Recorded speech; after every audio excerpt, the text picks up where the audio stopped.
Olá pessoal, hoje eu vou mostrar para vocês como trabalhar de forma síncrona, utilizando funções assíncronas, né? Como funciona isso? Na verdade, eu vou utilizar um async await, que são os novos modificadores aí do ECMAScript. Não tão novos assim, mas na verdade eles estão chegando para os browsers e já estão com uma aceitação boa, né? Aqui a gente, utilizando o site Can I Use Async Functions, a gente vê que a grande parte dos browsers atuais estão já com funções async functions já implementadas, né? Então eu vou mostrar para vocês aí. Então, basicamente, a gente pode também dar uma olhada nas promises, né? Que também está com uma aceitação muito boa aí nos principais browsers do mercado. Então aqui eu tenho 4 botões que vai chamar as suas respectivas funções aqui. Eu tenho um HTML aqui já implementado, né?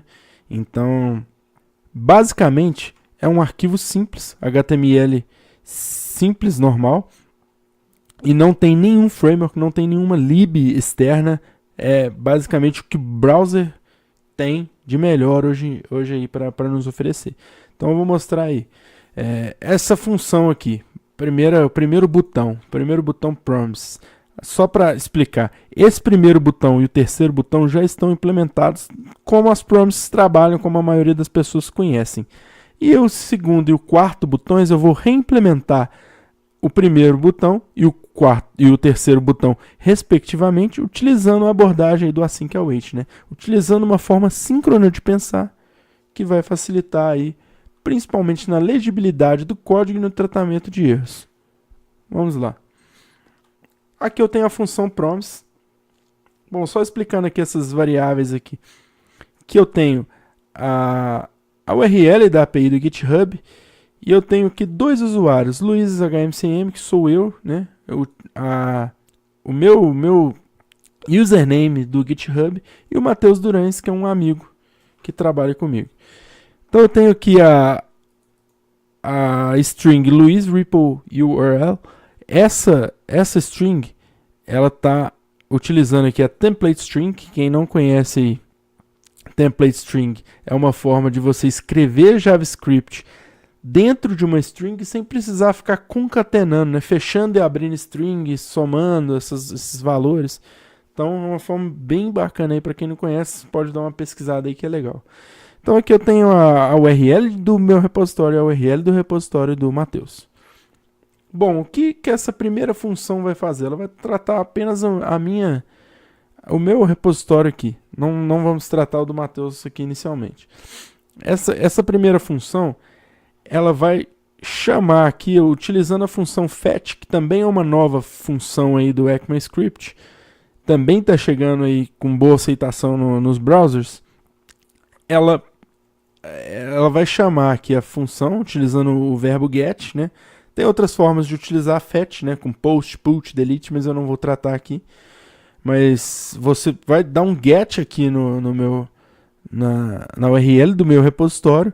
Ela vai me retornar uma promise. Essa promise tem uma response. Essa response, eu tenho uma função JSON que me retorna uma promise que quando ela for resolvida, eu vou ter aí o valor do body do meu get, que eu dei aqui no repositório. E aqui eu tenho o catch, né, que é a instrução para quando essa função for rejeitada, eu ter o meu tratamento aí do erro. Bom, vamos lá executar essa função aqui. Clicando no botão, a gente vê aqui que foi dado o get e ele me retornou aqui todos os repositórios do meu username do Luiz HMCM. Então, como que eu poderia tratar essa função? Como que eu poderia escrever isso de uma forma menos verbosa, sem ficar dando esse monte de tab aqui, fica difícil a legibilidade, né? Eu só posso executar essa função quando essa daqui for resolvida, e aí eu só posso executar essa aqui quando as duas estiverem resolvidas e uma depende da outra. Então, fica difícil pensar quando a gente tem um algoritmo e você tem duas variáveis que dependem de promises diferentes e uma depende da outra, então fica uma bagunça aí o código. Então vamos lá. A primeira coisa que eu tenho que fazer é modificar essa função. Eu vou falar, esta função agora é uma função assíncrona. Então, utilizando o modificador async, eu estou modificando essa função. A partir desse momento, você pode ver aqui que o meu Visual Code até já mostra que essa função retorna uma promise. Então, quando você trabalha com função, quando você utiliza o modificador para uma função virar assíncrona, ela vai retornar uma promise. Tudo bem, agora, como que nós vamos trabalhar aqui? Posso chamar aqui o meu fetch normalmente, né? Só que agora eu vou utilizar o modificador await. O que eu estou falando? Eu estou falando que essa linha 35, ela só vai ser executada quando a linha 34 for resolvida.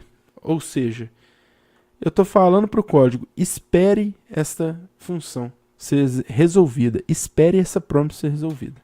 Então, dessa forma fica muito bom.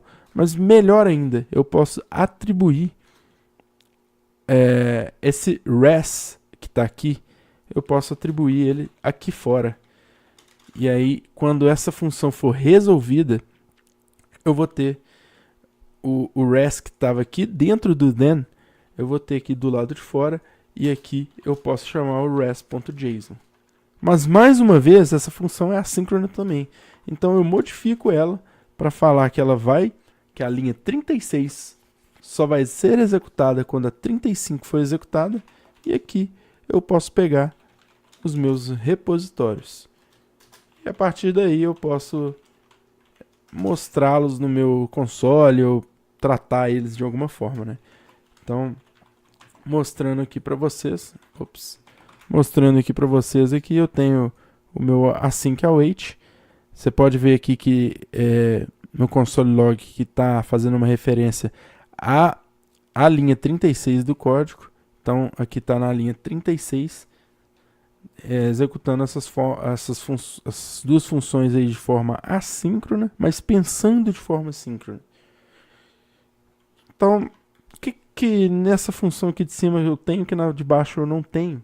É o tratamento de erro. Mas se a gente está pensando de forma síncrona, como que a gente trata erros na abordagem síncrona de pensar? Utilizando o try catch. Então aqui eu posso levar esse código para dentro do bloco try e imprimir aqui quando der algum erro, né? Tratar o erro, na verdade, né? Não só imprimir, mas sim tratar, que eu só vou mostrar para vocês. Então, deu erro. Aqui quando a gente executa, né? No caso aqui não vai dar erro, mas eu posso forçar um erro, modificando a URL aqui para ser uma URL errada.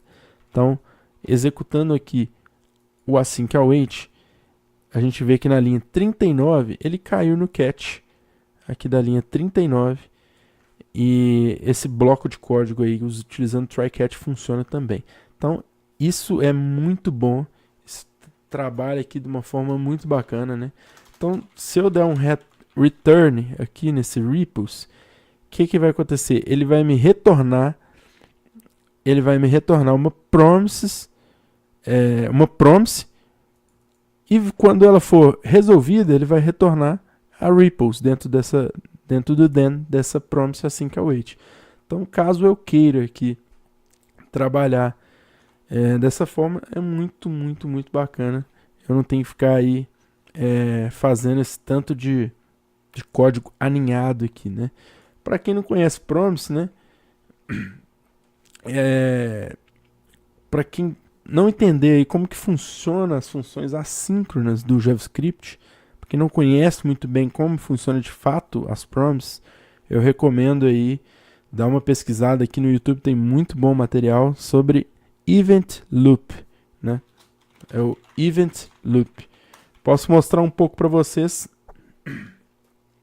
Posso mostrar aqui um pouco para vocês do Event Loop, que basicamente, se eu colocar essa instrução aqui, console log promises, esta linha 32 vai ser executada antes da linha 26 e antes da linha 29, independente se for resolvida ou se der erro. Melhor ainda, eu posso colocar um timeout aqui. Posso colocar aqui uma instrução de timeout, passando 0 segundos para a função de timeout. E aqui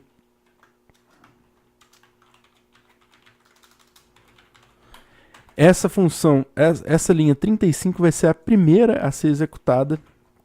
Ela vai ser a primeira a ser executada, independente de qualquer coisa.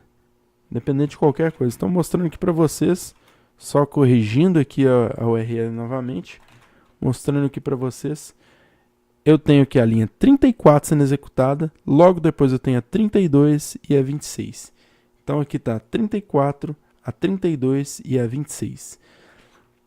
Por que isso acontece?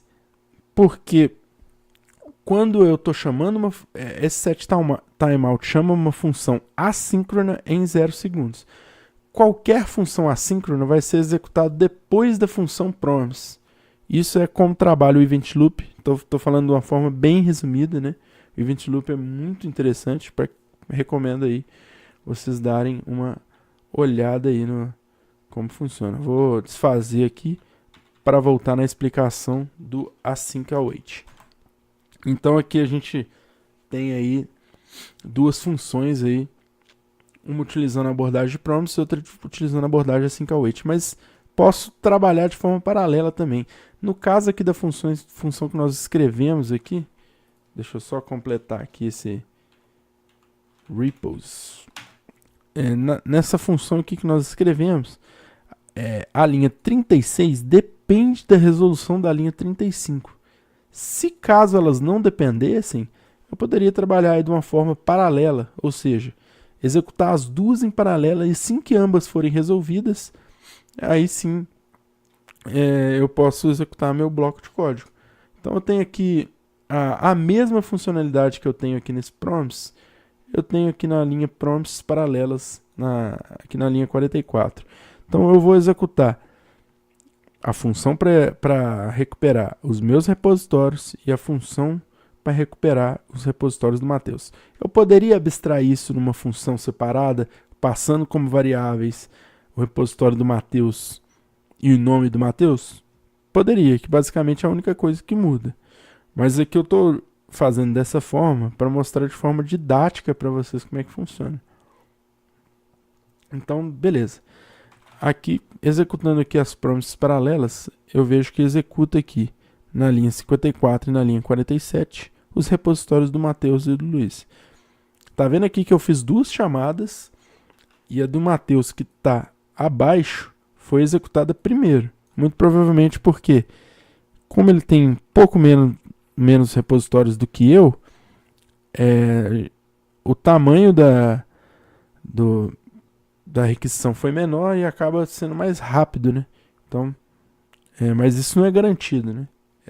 Uma requisição pode demorar mais do que a outra, depende de N fatores aí externos que não cabem aqui nesse vídeo. Então, você ficar dependendo aí de qual promise vai ser executada primeiro e tal, essa abordagem do async await resolve muito bem. Mas nesse caso aqui, uma não depende da outra, então tanto faz qual que vai ser executada primeiro.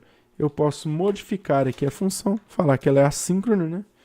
E aqui eu tenho a execução do fetch com o repositório meu e a execução do fetch com o repositório do Matheus. Beleza, tenho aí as duas execuções. Só que agora eu preciso atribuí-las numa variável. Como que eu faço? Eu poderia usar o await aqui? Poderia, mas aí eu estaria trabalhando elas de forma serial. Mas eu quero trabalhar aqui de forma paralela. Então o que eu faço?